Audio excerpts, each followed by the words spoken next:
이제 우리가 최근에 이제 그러니까 윤석열 정부가 인구 국가 비상사태를 선언했잖아요. 인구 국가 비상사태요. 이게 지금 뭐냐면요. 저는 이번에 발표한 걸 보면서 이건 인구 재앙을 더 촉진시킬 거다. 이런 생각이 들었어요. 원인을 제대로 진단을 못하고 있으니까. 그리고 뭐냐면은 그동안에 그러니까는 저출산의 원인을 더 강화시키는 정책으로 나가고 있으니까요. 네? 저는 이 인구 문제도요. 우리 사회 같은 경우는요. 이게 바로 뭐냐면은 중심주의 사고에서 비롯된 겁니다. 중심주의. 뒤에서 잠깐 말씀드릴게요. 자, 이런 보도가 나왔어요. 이게 경향신문에서 이제 그러니까 일반 시민들을 대상으로 해가지고 정부의 대책, 인구 비상 대책을 나온 다음에 이제 인터뷰들을 해가지고 구성한 기사입니다. 기사인데 제가 이거 보고선요, 우리나라 국민들은 참 똑똑하다. 똑똑하다 생각했어요. 똑똑하다. 네?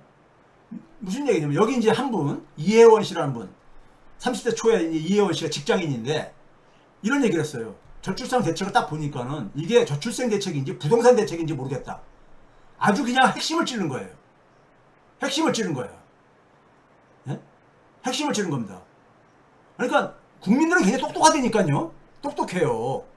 그 다음에 뭐냐면 두 번째는 뭐냐면 그 30대 말 39살 김모 씨는 초등학교 2학년 아들을 둔 직장인 김모 씨를 이렇게 표현을 했는데 장시간 노동과 성차별이라는 문제.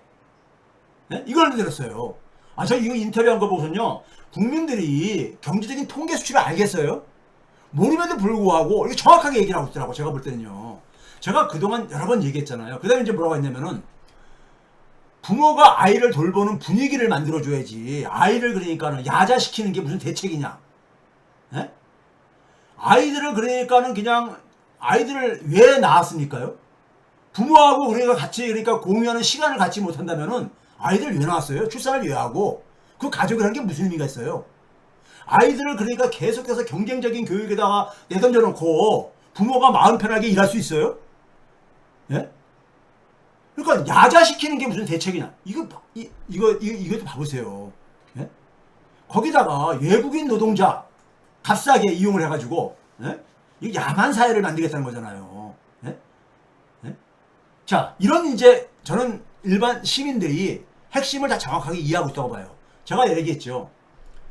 경제학적으로요. 경제적인 요인으로만 국한시키게 되면은 우리가 저출산은 왜 그러냐면요. 결혼을 안 하기 때문에 생기는 겁니다. 비혼 출산도 있지만 우리나라는 그게 굉장히 낮은 비중이고요.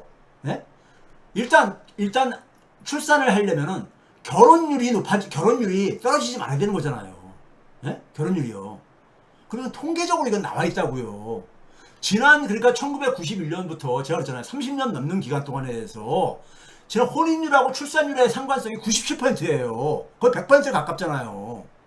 100%에 가깝잖아요. 90대 초만 하더라도 1000명당 그러니까 한 10명 정도가 결혼을 했어요. 근데 지금은 4명 밑으로 떨어진 거잖습니까? 반토막 이하로요. 결혼을 안 하니까는 출산할 기회도 그러니까 못 갖는 거 아닙니까? 예? 그렇죠? 이거는 객관적으로 나온 수치들이에요. 예? 나온 수치라고요. 그러면 이제 우리가 봐보세요. 결혼율을 영향에 미치는 게 뭔가를 살펴보면 되잖아요. 결혼율을 왜 하는가? 예? 결혼율하고 가계부채가요. 우리나라 가계부채가 굉장히 유명한 사회잖아요. 보게 되면 통계적인 상관성이 93%입니다. 예? 가계부채하고. 그러면 가계부채하고 저출산 상관성도 높을 수밖에 없죠. 결혼율하고 출산율이 상관성이 높으니까요. 그렇죠? 우리나라 가계부채 대부분은 뭡니까? 부동산 때문에 생긴 거잖아요. GDP에서 부동산이 차지하는 비중하고 가계부채하고 상관성이 높을 수밖에 없어요. 예? 이거 우리가 다 알고 있는 사실이잖아요. 그러니까 앞에서 시민이 뭐라고 했습니까? 내가 버는 소득으로 그러니까 아무리 벌어도 내 집 장만하기 힘든 이런 상황 속에서 정부는 뭐라 했습니까? 빚 내서 빚 지원해 줄 테니까는 예? 신생아 가구들 빚 더 지원해 줄 테니까 유리한 조건을 지원해 줄 테니까는 빚 내서 주택 마련하라는 거 아닙니까? 예? 이 기존의 정책하고 뭐가 바뀐 거예요? 이게 부동산 지원 정책이지. 제가 과거에 통계적인 냈죠. 지난 30년간 가계부채가 증가하면서 어떤 일이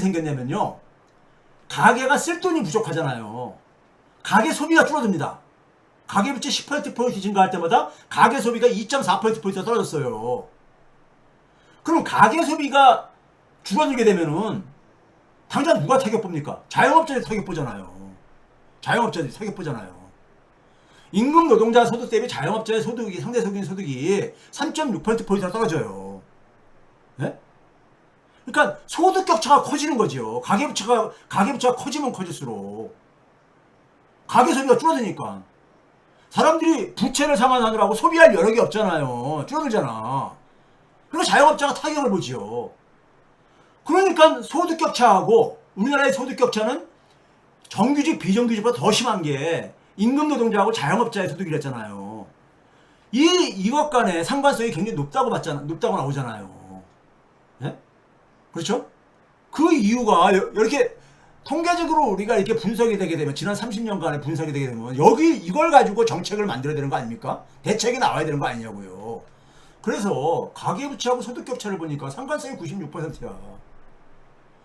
처음에 볼 때 사람들이 가계부채하고 소득 격차가 무슨 관계가 있지?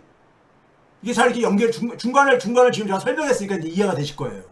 중간 과정을요. 예? 이제 설명이 되어지죠. 그렇죠? 이해되시잖아요. 가계부채가 증가하면서 가계소비가 감소하고 증가율이 감소하고 가계소비 증가율이 감소하게 되면은 자영업자가 타격을 보게 되고 상대소득 격차가 커지더라 이거예요. 경제학에서는 소득의 불평등이 결혼율을 결정하는 가장 중요한 요인으로 설명을 해요.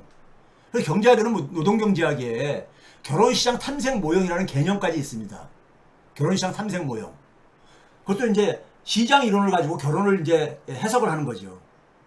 되게 남성이 그러니까 청혼을 했을 때 여성이 그러니까 그 청혼을 받아들이냐 마냐는 기준을 뭘로 보느냐? 내 파트너가 될 사람이 우리 사회에서 상대적인 소득 수준이 몇 퍼센트에 속하느냐?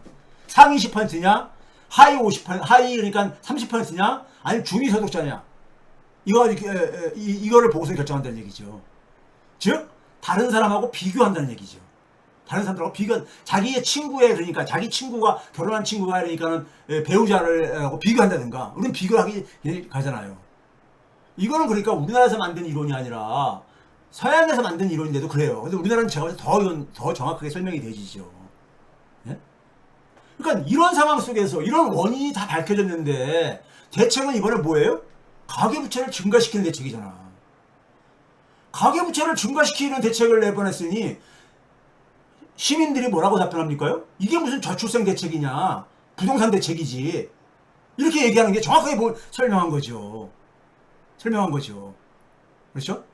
그러면 가계부채를 증가시키는 대책을 저출생 대책으로 나왔으면은 저출산율은 더 심해질 수밖에 없죠. 지금까지의 지난 30년간의 우리가 경험을 통해서 유추해보면 더 심해질 수밖에 없잖아요. 예? 그러니까 국민들은 다 아는데 정부는 그걸 그러니까 국가 비상사태라고까지 선언을 하면서 예? 정반대 짓을 하고 앉아 있는 거예요. 이렇게 무능한 정부가 어딨어. 그러니까 소득격차하고 혼인율이 93%라고요.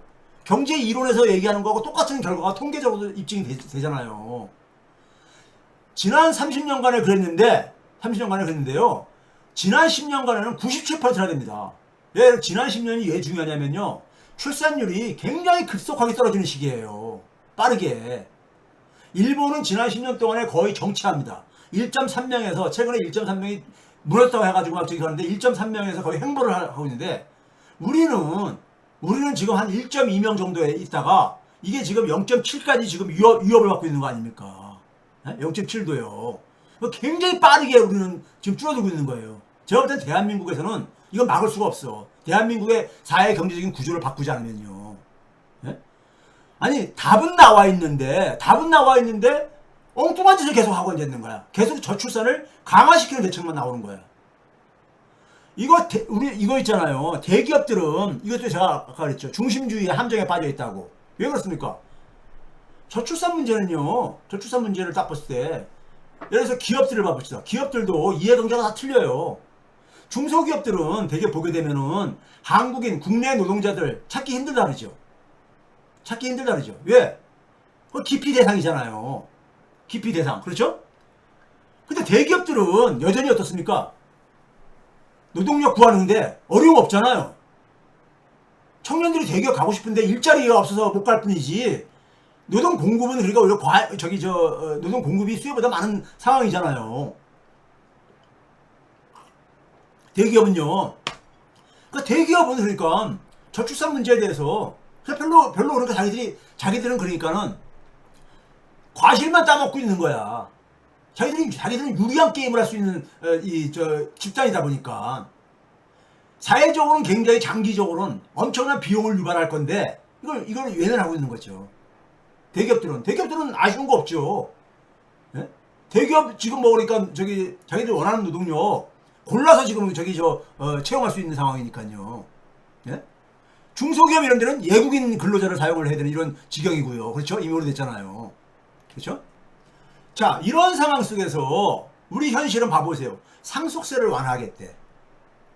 상속세라는 것은요, 기본적으로 제가 볼 때는요, 세습사회로 돌아가자는 얘기 있는 겁니다. 세습사회로요. 우리가 경제학에서요, 경제학의 아버지는 여러분 많이 들어보셨을 거예요. 애담 스미스라고 얘기합니다. 경제학은 기본적으로 시장 이론이거든요. 시장은 수요와 공급에 의해서 구성되어지는 겁니다. 근데 경제학은 19세기까지는 주로 공급 측면에 공급과 관련된 이론들이 나옵니다.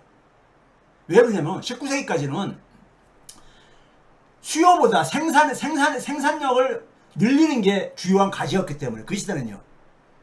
그래서 우리 여러분들 경제학 공부하신 분은 한 번쯤 들어봤을 세이의 법칙이라는 거. 세이의 법칙을 저는 한국말로 학생들 소개할 때 요즘은 뭐 소개도 안 합니다. 네? 집신도 제짝이 있다는 우리 속담에 그 말로 제가 이렇게 비유를 해줍니다. 즉 공급은 물건을 만들면은 수요는 얼마든지 뒷받침된다. 이 이론이에요. 이게 19세기 후반에 나온 이론일 정도로 19세기는요 생산력을 늘리는 측면에 경제학이 초점을 맞춥니다. 애담 스미스도 그랬고, 그래서 애담 스미스도 국가의 부를 그러니까 증대시키는 방법에 그러니까는 시장이라는 제도가 굉장히 훌륭한 역할을 할 수 있다는 걸 얘기를 하는 사람인 거고요. 그 사람을 뒤이어서 생산 부분을 이론을 거의 완성한 사람이 누구를 평가하냐면요, 존 스튜어트 밀이라는 사람입니다. 존 스튜어트 밀은 경제학자로서뿐만 아니라 정치 사상가로서, 철학자로서 굉장히 많은 그러니까는 여러 분야 책을 내가지고 사회과학에서 굉장히 그러니까는 소위 말해서 보수의 그러니까 사상적인 뿌리로 얘기하는 사람이죠. 보수의 사상적인 뿌리로요. 이 사람은 국가가 지나치게 개입하는 걸 굉장히 반대했던 사람입니다. 네? 반대했던 사람이야. 그래서 제가 이 사람의 책에 1848년에 쓴 정치경제학 원리라는 책이 그냥 우리가 명저로 알려져 있습니다. 명저로요. 그러니까 애담 스미스 다음에 유명한 경제학자가 바로 존 스튜어트 밀이에요. 경제학자들이 이 책을 볼 때 별로 저는 애담 스미스 9%도 그렇고요. 요즘 젊은 옛날도 마찬가지지만 경제학자들은 안 읽습니다. 재미는 없거든요. 책 내용이요. 19세기에 쓴 책이고 18세기에 쓴 책이다 보니까 재미가 없죠. 그 시대에 그러니까 이런 예를 들어서 쓰니까는. 예? 그렇죠? 근데 이 1848년에 저는 이 존 스튜어트 밀의 책을 더 이제 가는 이유가 이 사람이 그런 얘기입니다. 일권은 뭐냐면은 생산이에요. 이 사람은 그러니까 그 당시에 그 당시에 사상가들은, 계몽주의 사상가들은요, 무슨 경제학을 체계적으로 학교에서 배우지 않아도 상식을 가지고 풀었던 거예요. 상식을 가지고. 경제에서 가장 출발점은 뭐냐? 생산이에요. 생산. 만들어내야지. 인간이 필요로 하는 걸 먼저 만들어내야지죠. 그렇죠? 근데 그 생산이 사회적 생산이더라 이거예요. 사회적 생산이더라 이거예요. 이권이 뭐냐? 책이 디스트리뷰션, 배분이에요. 생산물을 배분을 해야 되겠습니까? 배분받기 위해서 생산활동에 같이 참여한 거잖아요. 그래서 이권에서 배분과 관련해서 중요한 원칙을 제시합니다. 배분에서 노동 능력의 유무와 관계없이, 그러니까 건강하든, 그걸 5권에서 다시 한번 반복합니다. 그러니까 신체가 건강한 젊은 사람한테도, 네? 건강한 사람한테도 뭐 구호나 이렇게 소득이 없다고 해서 구호로 이렇게 하려고 하지 말고, 네? 법으로 보장해준다 이거예요. 최소한의 기초의 생계를. 오른쪽에 그게 있잖아요. 5권에 자유방위 원칙의 근거와 한계 해가지고요. 네? 2권에서 이미 그걸 얘기를 하고 있어요. 노동 능력의 유무와 관계없이 우리는 대개 보게 되면 멀쩡하게 신체를 갖고 있는 사람한테 왜 그러니까는 공짜 현금을 나눠주냐 이런 얘기 하잖아요. 예? 얘기하잖아요. 이 1800 지금부터 150년 전에 경제학을 대학에서 체계적으로 배운 적도 없는 사람들이 상식적으로 생산하고 난 다음에 두 번째는 배분을 해야 되는데, 배분에 있어서 가장 첫 번째가 뭐냐면은 개인적으로 그러니까 능력에 따라 기여한 것에 따라 나누기 전에, 예? 노동이라든가 자본 재능에 따라 나누기 전에 먼저 그러니까는 공동체 모든 구성원의 최저 생계를 위해 가지고 떼어내라 이거예요. 사회 몫을. 이 얘기를 해요. 그걸 5권에서도 반복합니다. 신체가 건강하지만 소득이 없는 사람에 대해서 구호, 영국은 초창기에 그러니까 되게 이 구호제도에 의해 가지고 되게 이 빈곤의 그 위기에 놓여 있는, 생계 위기에 놓여 있는 사람들 되게 이렇게 접근했었잖아요. 그러니까 이런 구호로 하지 말고 법으로 그러니까 보장해줘야 된다 이거예요. 이건 상식인 거야. 왜? 함께 만들어냈으니까, 생산했으니까. 동물들은 되게 집단을 무리를 지어서 살더라도 자연으로부터 되게 취득을 하잖아요. 스스로 만들어내는 게 아니잖아. 근데 인간은 뭐냐면 스스로 만들어내는 거. 그걸 바로 우리가 생산이라는 거잖아요. 새로운 가치를 만들어내는 것을 생산이라고 합니다. 경제학적인 개념이로요. 예?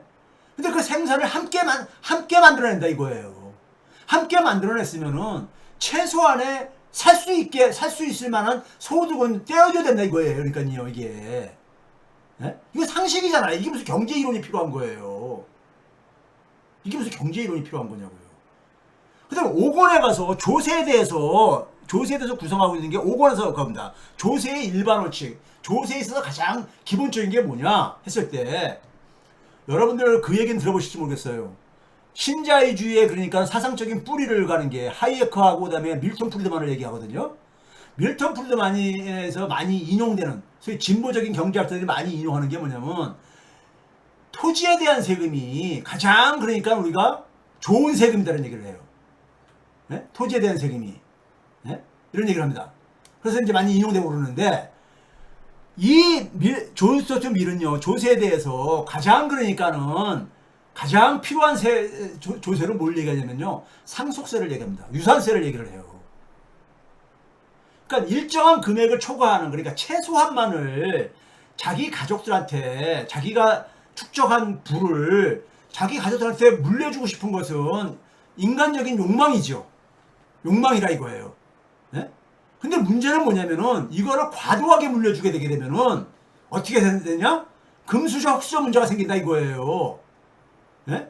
소위 말해서 세습사회로 돌아가는 거다 이거예요. 세상이라는 것은 돈의 힘이 큰 사람들이 유리한 게임을 하는 곳인데, 그러면 돈의 힘이 큰 사람이 계속해서 돈을 늘리기 쉽다 이거예요.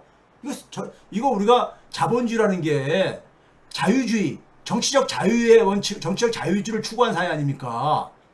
봉건제를 타파하고요. 봉건제라는 게 뭐예요? 동양이나 서양이나 봉건제에 차이가 있지만 공통점은 뭐예요? 세습사회잖아요. 세습사회예요. 신분이 세습되어지는, 예? 신분이 세습되어지는 거 아닙니까? 그렇죠?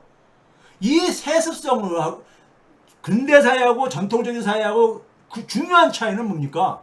이 세습성을 차단시키느냐 안 하냐 이거잖아요. 사람이 개인이 능력이 있으면 얼마든지 그러니까 신분적으로도 상승할 수 있는 게 길이 열려 있는 게 우리가 근대사회라고 얘기하는 거 아닙니까? 왜 그런 사회를 우리가 추구했습니까? 그렇게 해야지만 사회가 진보를 한다고, 더 빠르게 진보를 한다고 우리는 그런 생각을 공유하는 거잖아요. 예? 본인은 멍청한데도 그러니까 자기 부모가 그러니까는 재벌 기업 총수였기 때문에 부를 세습하게 되면은 그 기업을 망칠 수 있는 거잖아요. 예? 그렇죠? 굉장히 비효율적인 결과를 만들어낼 수 있잖아요. 세습이라는 것은요. 상속세 완화라는 건 바로 상속세를 왜 이렇게 강화했습니까? 존 스튜어트 밀이 뭐라 했었어요? 일정 금액을 초과하는 유산은, 이건 사회적으로 합의를 보면 돼요. 제가 아는 분은, 자기는 그러니까 이분은 사업을 해가지고 돈을 그래도 꽤 모으신 분인데 10억만 딱 떼어냈대. 10억만. 자기 자식들을 위해 가지고.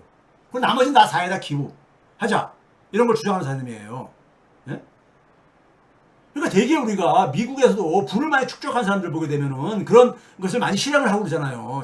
자녀들한테 안 물려주겠다 그러잖아요. 최소한만 남겨주고. 그러니까 일정 금액을 초과하는 유산은 매우 적합한 과세 대상이다 이거예요. 가장 좋은 과세 대상이다 이거예요. 더군다나 사람들은 기본적으로 자기 자녀들한테 많이 물려주고 싶은 욕망이 있기 때문에 자꾸만 재산을 은닉하려고 감추려고 하는 이런 성향을 갖고 있다 이거예요. 도피시키려고 한다 이거예요. 그러니까 이거를 은닉하지 도피하지 못하도록 최대한 최대한을 많이 그러니까 확보하도록 노력해야 된다 이거예요. 그 상속세 유산세는 제가 그래 경제학에서는 우리가 있잖아 사용하는 용어들이 굉장히 줄여가지고 부르는 용어가 많습니다. 시장 경제의 가장 핵심은 뭡니까? 경쟁의 원리잖아요. 경쟁 앞에 뭐가 빠진 거냐면요 공정 경쟁입니다. 근데 말이 기니까는 줄여가지고 그냥 경쟁하는 거예요. 근데 공정이 빠져서 부른 거예요. 경제학에서 비용은 기회비용 개념이거든요. 근데 기회비용 부르게 되면 사람들이 무슨 얘기인지 모르잖아요. 경제학을 공부한 사람들은 알지만은 그냥 비용 그러는 겁니다. 회계학에서 얘기하는 비용과 경제학에서 얘기하는 비용이 다르게 우리는 알고 있거든요. 경제학을 공부한 사람들은요. 소득도 마찬가지입니다. 원래는 소득도 요소소득이에요. 생산 요소 시장에서 발생한 데서. 근데 요소소득 하게 되면 일반 사람들이 볼 때 무슨 말인지 잘 와닿지가 않잖아요. 줄여서 소득이라고 부르는 거예요. 근데 경쟁도 공정 경쟁입니다. 근데 우리나라 사람들은 부모 잘 만난 것도 능력이다. 이런 궤변을 학생들 저한테 그러는 거면 제발 좀 무지한 소리도 하지 말라고 제가 그래요. 예? 자, 그걸 막는 게 바로 뭡니까? 상속세예요. 근데 대한민국에서 시장주의를 예찬하는 보수가 상속세를 완화하자는 얘기는 자기를 부정하는 겁니다. 세습사회를 강화시키자는 거잖아요. 쉽게 얘기해서요. 예? 무슨 가업이 제대로 안 된다. 가업에 대한 많은 공제 혜택 주고 있잖아요. 예? 그걸 하기 위해서 이따 구체적으로 제가 통계를 보여드릴게요. 세습사회가 강화되면요. 이게 뭡니까요? 소득 격차가 심해지는 거잖아요. 그럼 결혼율의 소득 격차가 가장 핵심적인 원인이라고 제가 앞에서 통계적으로 보여드렸잖아요. 출산율하고요.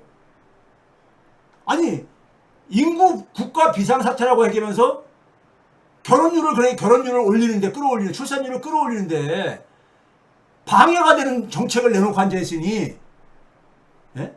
이게 도대체가 그러니까 진정성이 있는 대책이냐고요. 진정성이 있는 대책이냐고요. 그렇죠?